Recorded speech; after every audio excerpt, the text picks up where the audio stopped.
in some presentations I heard about augmented reality. This is the technology that is ripe for application. It's also part of Construction 4.0. Next month I'm going to be in Korea attending ConVR, Construction Applications of Virtual Reality Technology Conference. That conference is really a gathering of experts who are in the forefront of technology applications in the construction industry. Lots of developments, lots of companies interested in seizing the opportunity to develop applications that would greatly enhance our ability to monitor what's actually going on the project site and confront that reality with the documentation that's available in the form of BIM files.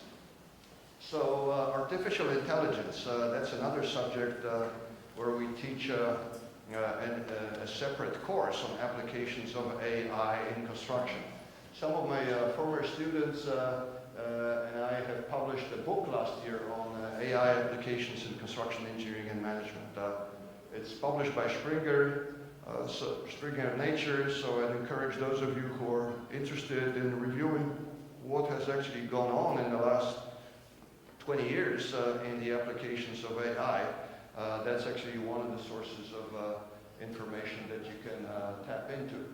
But there are numerous application scenarios where AI concepts have not been fully exploited yet.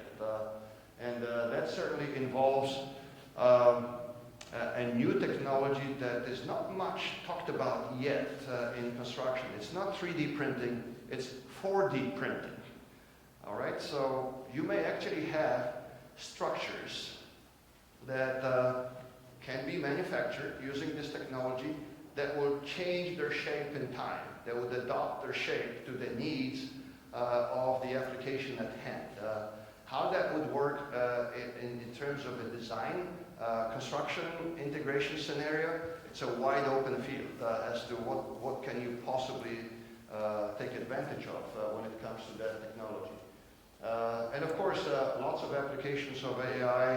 In fact, Rafael talked about it yesterday as well. In digital twins, Burcu also talked about those applications.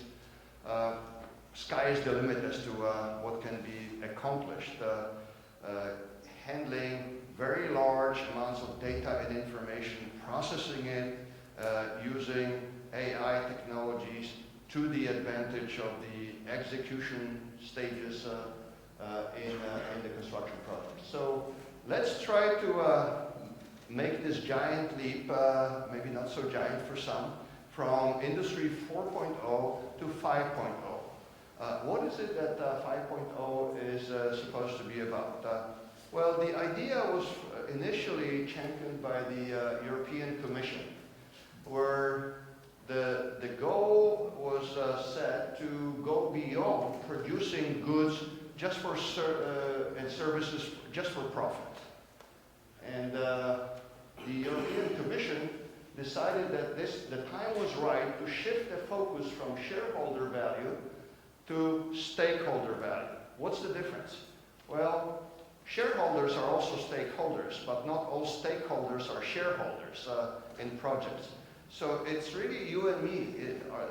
We are the people who are affected by all the construction projects that go around us. If for no other reason, it could be because of traffic disruptions. Look how long it took us this morning to get to this location from another part of the city. Obviously, every construction project has an adverse impact on traffic patterns in any city. We want to make sure that we find a way to reinforce the role and contribution of industry, not just to the financial stakeholders, but to the society in general. We live in this day and age where we should start worrying about these things. And we need to place the well-being of the worker at the center of the production process. That's the idea, to be able to realize those benefits of the projects to the workers that are actually directly involved with the projects. And we want to use new technologies to provide prosperity beyond jobs and growth, while respecting at the same time the limitations of our planet that we live on. So the sustainability and growth have to be somehow combined into a goal that up to this point was at odds with each other. So we have to find a way to make sure that we harness the power of information technologies and automation to serve the needs of all stakeholders, at the same time respecting the boundaries of our planet. So the Industry 5.0 is not supposed to become some sort of a revolution. It is just adding a new goal, a new dimension to the Industry 4.0. So again, up to this time, our purpose was primarily better efficiency, increased efficiency of the processes, profitability, productivity, but we didn't keep those goals related to sustainability and the human dimension in mind. So right now, this is becoming a new goal. So Industry 5.0 is supposed to be human-centric, sustainable, and resilient at the same time. Right? We're not here to fight climate change. This is sort of a slogan for the politicians. Climate change cannot be fought. But we need to adapt. We need to become resilient to climate change. And we who are professionals in the construction industry have a vital role to play. So Industry 5.0 recognizes the power of industry to achieve societal goals beyond jobs and growth, to become a resilient provider of prosperity. So with the emphasis on resilience, by making production respect the boundaries of our planet and placing the well-being of the industry worker at the center of the production process. That's a paradigm shift when it comes to thinking about what our goals should be. It's not supposed to sound like socialism, but it's supposed to take ideas from past thinkers in the social sciences and harness the power of the information and automation technologies to make those goals attainable. So, Industry 5.0 is an innovative, resilient, and social-centered and competitive industry. So again, respecting planetary boundaries and minimizing negative environmental impact. How do we harness the power of information and communication technologies is now the challenge. So what are the enabling technologies?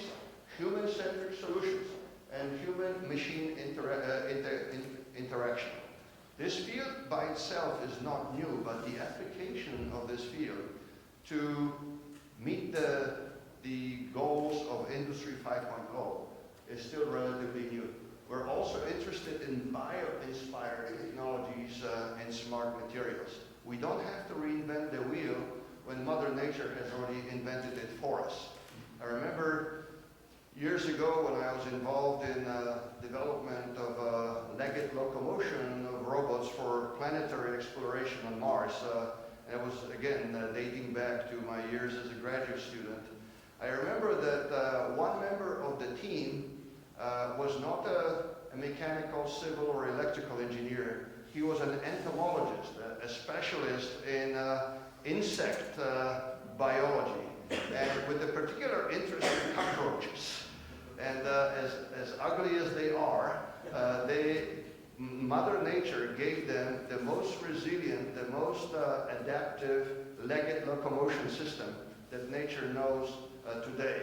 In fact, this may sound gory and cruel, but if a cockroach is deprived of half of its legs, it can still move efficiently. So what are the lessons learned from biological inspirations like that for legged locomotion of robots? I know for a fact that Boston Dynamics engineers were also interested in cockroaches, and when they developed the Spot robot, the one that Raphael mentioned yesterday, they were looking at efficiency issues. And I think everybody has watched the videos on YouTube of these devices developed by Boston Dynamics. I remember one of the co-founders of the company was a postdoc at Carnegie Mellon at the time when I was a graduate student there. And at that time, legged locomotion didn't look like technology with the future. Now we know that with the power of computing that we can harness, it can actually serve the purposes quite well. We have, of course, real-time based digital twins and simulations that these digital twins would allow. All sorts of safe data transmission, storage technologies that exist that are very important to ensure that only responsible actors have access to data, and there is no potential for corrupt data to be introduced into the process, because that can wreak havoc in many of the applications that we talk about. And energy efficiency and trustworthy autonomy are huge issues that we are discussing today, and that are definitely part of Industry 5.0 that we need to harness and take advantage of in the construction industry as well. So the Industry 5.0 can also be described as reintroducing the lost dimension of a human value-centered Industry 4.0. All right, so these are the challenges that have not been addressed yet, and this is a subject of discussion among researchers interested in that topic, the social dimension of 5.0. What are the social implications, and